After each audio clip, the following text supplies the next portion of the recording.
ನಿಂಬರ್ಗ ಠಾಣೆ ಪೊಲೀಸರ ಭರ್ಜರಿ ಕಾರ್ಯಾಚರಣೆ. ಸ್ವಗ್ರಾಮದಲ್ಲಿಯೇ ವಾಹನ ಕಳವು ಮಾಡುತ್ತಿದ್ದ 6 ಜನ ವಾಹನಗಳ ಬಂಧನ. 14 ಲಕ್ಷ ಮೌಲ್ಯದ ಸ್ವತ್ತು ಜಪ್ತಿ. ಕಳೆದ 2 ತಿಂಗಳಿಂದ ಸಾರ್ವಜನಿಕರಿಗೆ ತಲೆನೋವಾಗಿ ಕಾಡುತ್ತಿದ್ದ ಖತರ್ನಾಕ್ ಕಳ್ಳರನ್ನು ಹೆಡೆಮುರಿ ಕಟ್ಟುವಲ್ಲಿ ನಿಂಬರ್ಗ ಠಾಣೆ ಪೊಲೀಸರು ಯಶಸ್ವಿಯಾಗಿದ್ದಾರೆ.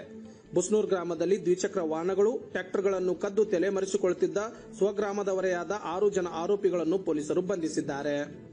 ಬುಸ್ನೂರ್ ಗ್ರಾಮದ ಪೃಥ್ವಿ ಅಲಿಯಾಸ್ ಪೃಥ್ವಿರಾಜ್ ಬಿಳಗಿ, ಮಹಬೂಬ್ ಬಾಗ್ವಾನ್, ರಾಹುಲ್ ಕ್ಷೇತ್ರಿ, ಮುನ್ನಾ ಅಲಿಯಾಸ್ ಮೊಹಮ್ಮದ್ ರಫಿ ಬಾಗ್ವಾನ್, ಕರೀಂ ಬಾಗ್ವಾನ್ ಹಾಗೂ ಅಮೀನ್ ಬಾಗ್ವಾನ್ ಬಂಧಿತ ಆರೋಪಿಗಳು.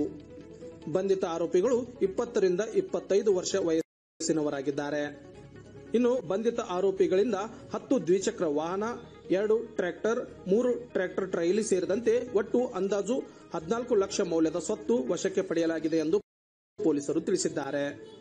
ಬುಸ್ನೂರ್ ಗ್ರಾಮದವರೇ ಆದ ಆರೋಪಿಗಳು ಸ್ವಗ್ರಾಮದಲ್ಲಿಯೇ ಬೈಕ್ಗಳು ಹಾಗೂ ಟ್ರ್ಯಾಕ್ಟರ್ಗಳನ್ನು ಕದ್ದು ಸ್ಥಳೀಯರಿಗೆ ತಲೆನೋವಾಗಿ ಕಾಡಲಾರಂಭಿಸಿದ್ರು.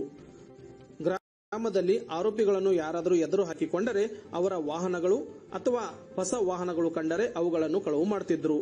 ಕದ್ದ ವಾಹನಗಳನ್ನು ಕಡಿಮೆ ಬೆಲೆಗೆ ಮಾರಾಟ ಮಾಡುವುದು, ಇಲ್ಲವೇ ದೂರದಲ್ಲಿ ಎಲ್ಲಾದರೂ ಬಿಟ್ಟು ಬರುವುದನ್ನು ಮಾಡುತ್ತಿದ್ರು. ಪಕ್ಕದ ಊರಿನ ಜಾತ್ರೆಗೆ ಹೋಗಿ ಬರಲು ಸಹ ಆರೋಪಿಗಳು ಬೈಕ್ ಕದ್ದಿದ್ರು. ಜಾತ್ರೆ ಮುಗಿಸಿ ಬರುವಾಗ ಊರಿನ ಹೊರಗೆ ಇರುವ ಬಾವಿಗೆ ಬೈಕ್ ಬಿಸಾಡಿ ಬಂದಿದ್ದರು ಅಂತ ಪೊಲೀಸರ ತನಿಖೆಯಲ್ಲಿ ಗೊತ್ತಾಗಿದೆ. ಕ್ರೇನ್ ಸಹಾಯದಿಂದ ಬಾವಿಯಿಂದ ಬೈಕ್ ಹೊರತೆಗೆಯಲಾಗಿದೆ ಎಂದು ಶನಿವಾರ ಸಂಜೆ 7 ಗಂಟೆಗೆ ಪೊಲೀಸರು ಮಾಹಿತಿ ನೀಡಿದ್ದಾರೆ. ಸದ್ಯ ಆರೋಪಿಗಳು ಜೈಲು ಪಾಲಾಗಿದ್ದು, ಗ್ರಾಮಸ್ಥರು ಕೊಂಚ ನೆಮ್ಮದಿಯ ನಿಟ್ಟುಸಿರು ಬಿಡುವಂತಾಗಿದೆ.